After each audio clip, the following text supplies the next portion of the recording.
Okay, so today we got a big day ahead of us. I pretty much just woke up. There's gonna be a long day ahead of us and there's a lot of things that we gotta do. Today we're going to a car event. We're gonna be seeing a bunch of cars. There's gonna be a bunch of things happening. And I thought to myself, well, this is the perfect opportunity to show you guys what gear I use to make my videos look cinematic on my iPhone. First of all, I wanna start off with my microphone, which is this one. This is a Small Rig S70 microphone that was sent to me by Small Rig. Shout out to Small Rig. But yeah, right now there's not much you can see. I am actually using it right now. You probably cannot tell because it's a very small microphone. You get a lot of things that you can, attach to your microphone. For example, this one, wind filter, I use the most, but overall you get a lot of attachments, I guess, or accessories with your microphone. The one that I was kind of the most surprised about is you get the lightning cable or lightning input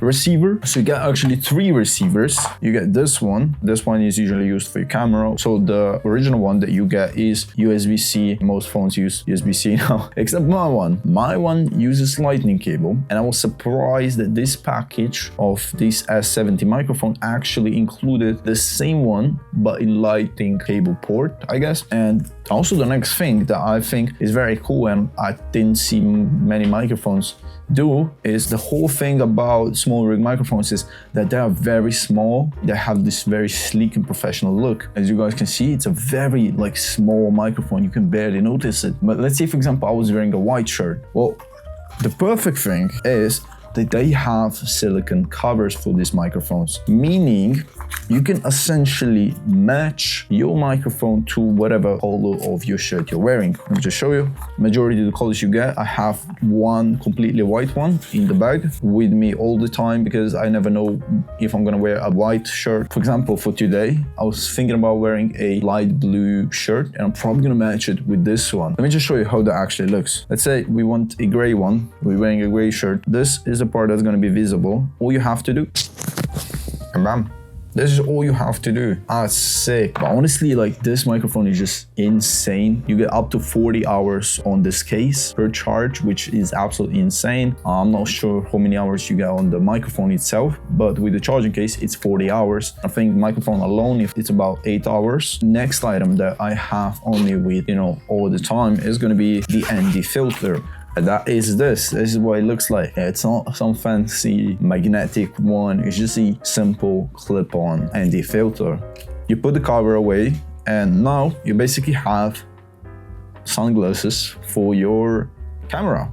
Now, for those of you that don't know what an ND filter is and what it's used for, it's basically sunglasses for your camera because you have a lot more control. When you have the most cinematic settings set on your camera, which is 24 FPS, shooting with 1 through 48 shutter speed, when you go to the lowest ISO, it will still be very overexposed in broad daylight outside. So what you essentially do is put an ND filter on to kind of have these sunglasses for your camera so you do have overexposed image and still keep all of your cinematic settings. So today we're gonna go out and I'm gonna show you guys what this actually looks like and what footage you can get, and show you that you can still get cinematic footage even if you do not have the newest iPhone or the newest camera. But yeah, it's right now 8 o'clock. I already had my breakfast, so probably gonna go for a run right now, clean my house a little bit, and after that we're meeting with the friends and we're gonna go to the car event. Let's go.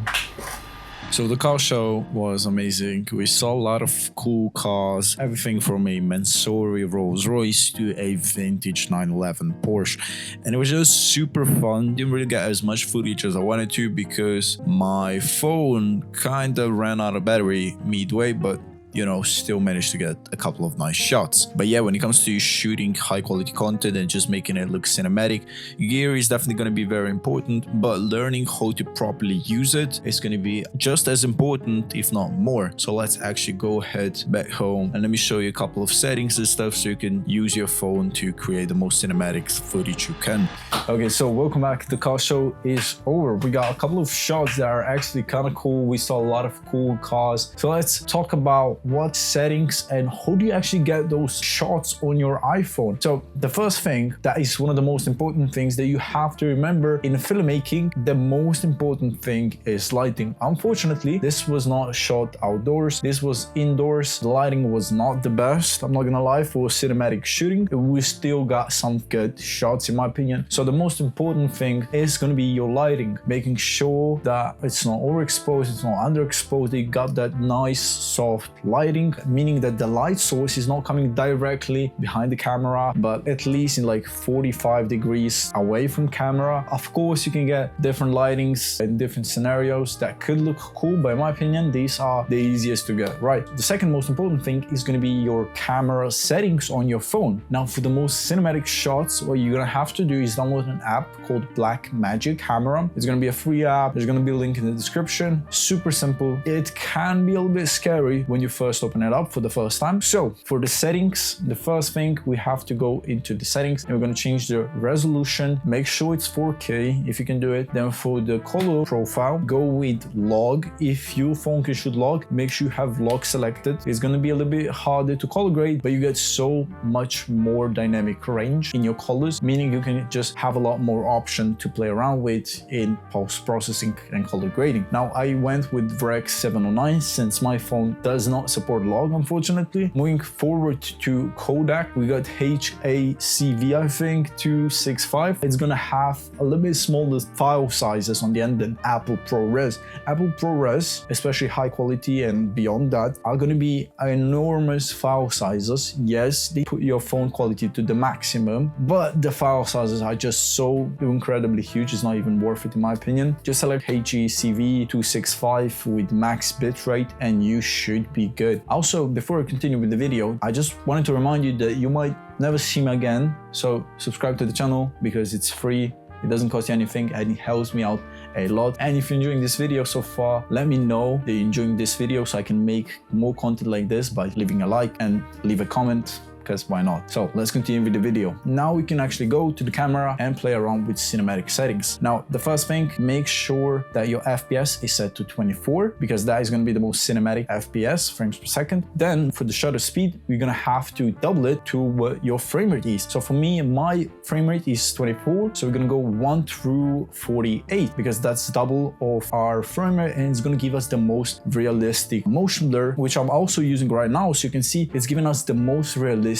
motion blur that you would see in real life too. Moving on, ISO. Make sure your shutter speed is locked. And now we're gonna go to ISO and we're gonna set it to the lowest you possibly can without ruining the footage. Now that we lock shutter speed and stuff, even with the lowest ISO, it's gonna be overexposed. So how do you fix that? Because in your regular camera, it's going to compensate both your ISO and your shutter speed in order to give you a perfectly exposed image. And when you're shooting your videos outside with a regular camera app, you're going to see that it's going to look very choppy because your shutter speed is incredibly high. You're not going to have any motion blur whatsoever, which doesn't look good. So what you're going to have to do is you're going to have to use an ND filter. It's going to give you lower exposure because it's, basically sunglasses for your camera. I have this ND filter, which I'm going to link down below, and it's basically adjustable, so I don't have to play around with the ISO settings. I can just adjust it on my ND filter the way I want to, so it doesn't get overexposed or underexposed, which I think is super cool and helps me out a lot so I can keep those cinematic settings. Also, one trick that I use is I use LUTs on my videos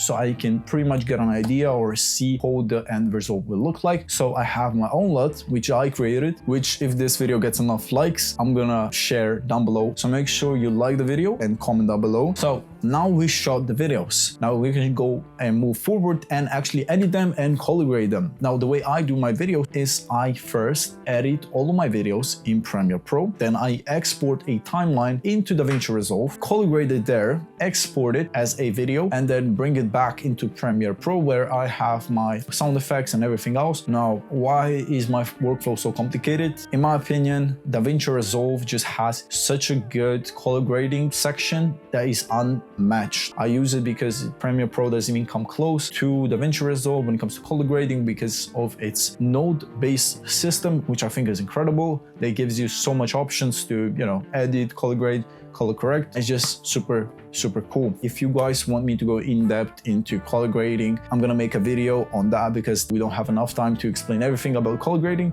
But let me know in the comments if you guys want a color grading tutorial on how I color graded these videos in depth. But yeah, that's pretty much it on how you can make filmmaking with your phone not only fun, but actually look cinematic, like it was shot on a $3,000 or more camera, which is absolutely insane to me. Sometimes you can't even tell the difference if you're not experienced in this field, which I think is just incredible. But yeah, this entire video was shot on my iPhone 14 Pro. Like I said, everything I showed you in this video was also used on this video, and all the links to the products will be included in the description down below. So yeah, this was pretty much it for today. We talked a lot about cool gadgets and cool accessories that you can use, but you know, there is a lot more everyday essentials that I use and carry with me non-stop, and I showed them on this video where I go through my list of everyday essential items that I use that help me throughout my days and just makes my everyday today better. So that's pretty much it for today, and I'll see you in the next one. Peace.